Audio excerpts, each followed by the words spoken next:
दोस्तों नमस्कार, आपका स्वागत है। मैं लक्ष्मीकांत पंडित तत्काल टाइम न्यूज़ में आपका स्वागत कर रहा हूं। जैसे कि आप देख पा रहे हैं, दैनिक दोपहर के संपादक नवनीत शुक्ला जी हमारे साथ है और उनके पीछे विद्याधर शुक्ला जी है, जो कि आजाद इंदौर के वरिष्ठ पत्रकार रहे हैं।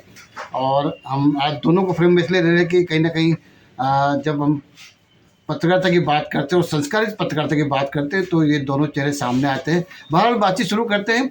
सर, आपसे आखिरी बार हमने बात करी थी 14 नवंबर को, जब मतदान होने में काफ़ी समय था और उसके बाद मतदान भी हो गया। 3 तारीख को रिजल्ट भी आ गए हैं। 3 राज्यों में भारतीय जनता पार्टी की सरकार भी बन गई। लेकिन अब ऐसा लग रहा है कि चुनाव जितने आसान थे, अब वो नेतृत्व को चुनना बड़ा कठिन होते जा रहा है। क्या पहली प्रतिक्रिया आपकी, और मध्य प्रदेश से शुरू करते हैं, क्या स्थिति बन रही है? चुनाव तो आसान तो खैर नहीं थे। दोनों पार्टियों के लिए चुनाव बहुत कठिन हो गए थे और आखिरी के 7-8 दिनों में कांग्रेस तो चुनाव जो है चुनाव मैदान से हार चुकी थी, क्योंकि क्या है, उनके तमाम बड़े नेता जो हैं वो बाजार से गायब हो चुके थे। जी। जबकि भाजपा में एक बहुत बड़ी टीम आखिरी समय तक, आखिरी बॉल तक जो है 6 रन लगाने में लिए पूरी ताकत से जुटी रही और उसी का परिणाम ये हुआ कि शिवराज सिंह चौहान ने आखिरी दिन में भरपूर सभाएं ली है और आज भाजपा की सरकार बन गई। दूसरा, मध्य प्रदेश में लाडली बहना योजना का असर तो था ही निश्चित रूप से।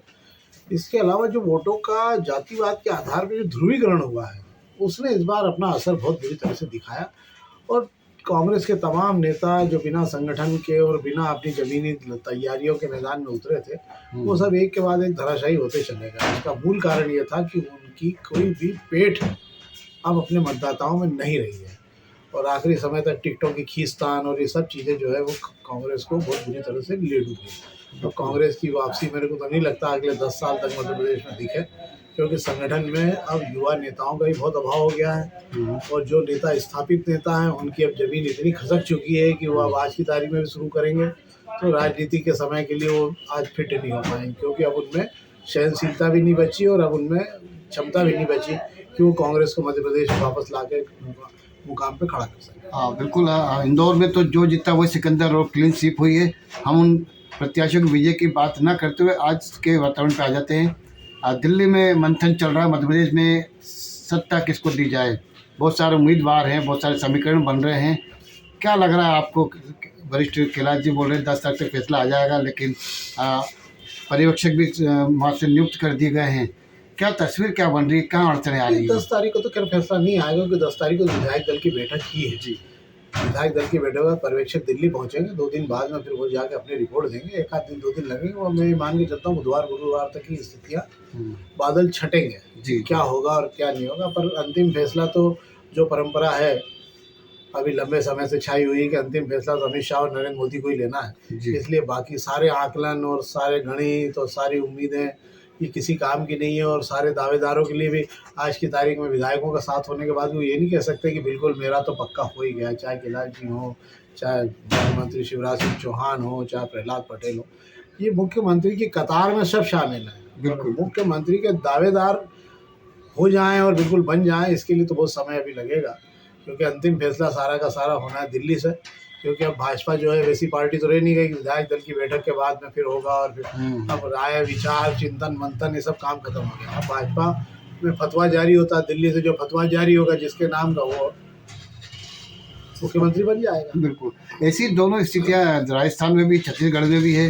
क्या लग रहा है कि मध्य प्रदेश से कुछ अलग वातावरण है कि वहाँ समस्या? सारा पेंच मुझे ऐसा लगता है कि जो फंस गया है बहुत बुरी तरह से वो राजस्थान के नाम फंस गया, क्योंकि वसुंधरा राजे ने जो 40 या 41 विधायकों की सूची सौंपी है वो इस बात का घोतक है कि वो उन्होंने अपनी ताकत का परिचय दे दिया है, पहली बात। दूसरी बात ये है कि अब उनके पास खोने के लिए कुछ नहीं बचा है, क्योंकि वो भी 75 साल के मुहाने पर 70 साल से ज़्यादा की उम्र की हो गई है। तो ये आखिरी चुनाव उनके लिए भी लगभग होगा, तो उनको भी दिख रहा है कि आखिरी चुनाव के लिए अगर एक प्रयास करने में कोई बुराई है नहीं। दूसरा, पिछले 4 दिनों से जो विधायकों की बाड़ेबंदी को लेकर हल्ला मचा हुआ है राजस्थान में, उससे लग रहा है कि वहाँ कुछ न हो जाए।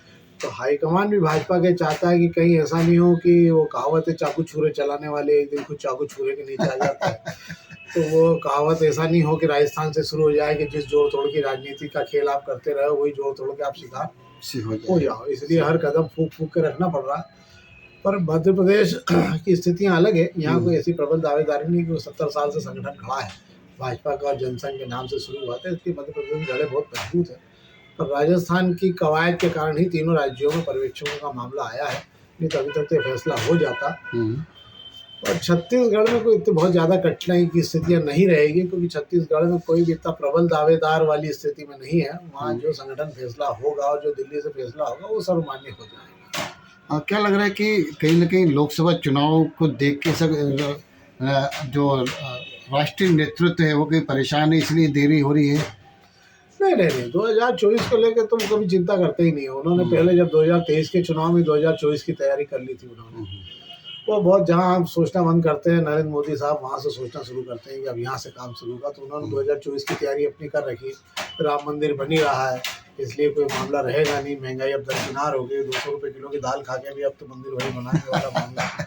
तो इन सब चीज़ों का अब कोई मायना रहा नहीं है 2024 के चुनाव में अब।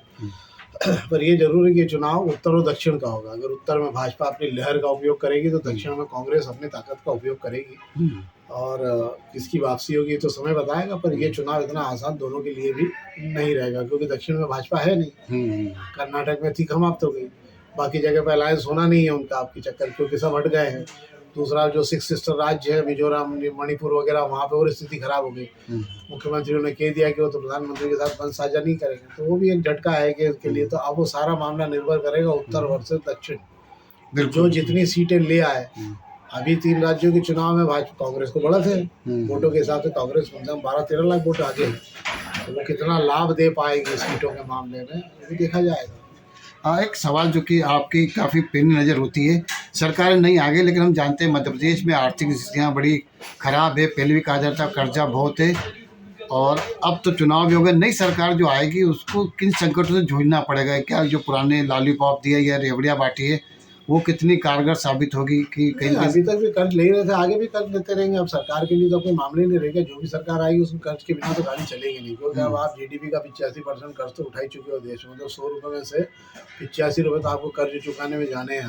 मध्य प्रदेश में से 3,36,000 या 3,46,000 करोड़ का कर्ज हो गया, और मुझे लगता है कि अगले 3 महीनों के अंदर कम से कम 20,000 करोड़ का कर्ज होगा। सबसे बड़ी बात यह है ये 1500 रुपये लाडली बहनाओं को हर महीने अब दिए जाने हैं चुनाव के तुरंत बाद से। तो ये एक बहुत बड़ा बजट हो जाएगा मध्य प्रदेश सरकार के सब्सिडाइज वाले मामले में, और इतनी ज़्यादा सब्सिडी हो जाएगी कि अब ये इससे निपटने के लिए क्या रेवेन्यू मॉडल तो कुछ है ही नहीं, कर्ज मॉडल सब सरकार के पास में हो गया। तो कर्ज मॉडल के आधार पर योजनाएँ चलेगी। चलते एक लास्ट सवाल कर लेते, क्योंकि आपका सानिध्य बहुत कम मिल पाता है। नई सरकार बन रही है, लोग कह रहे हैं कि मुख्यमंत्री इंदौर से होना चाहिए, या इंदौर को बड़ी ताकत मिलना चाहिए नई सरकारों में। क्या लग रहा है इंदौर अपनी ताकत, अब तो नो वाला मामला हो गया, कितनी ताकत मिल पाएगी इंदौर? नहीं, निश्चित रूप से देखो, इंदौर शहर वाणिज्य कमर्शियल शहर है इंदौर सबसे बड़ा, और पीसी सेठी के बाद में पीसी सेठी ने भी एक बेहतर मुख्यमंत्रित्व काल दिया है 1975 में। तो एक बार बाद इंदौर को मुख्यमंत्री का मौका मिलना चाहिए, लंबे समय से मिला नहीं है। और अगर कैलाशौरी मुख्यमंत्री बनते हैं तो भी बहुत बेहतर होगा, क्योंकि कैलाशौरी के काम करने का तरीका लोग महापौर के मॉडल में देख चुके हैं। उनमें काम करने का मादा है, और वो काम करने वाले मुख्यमंत्रियों में कहलाएंगे, क्योंकि उनमें फैसले लेने की, बहुत तेज़ी से फैसले लेने की उनकी आदत है।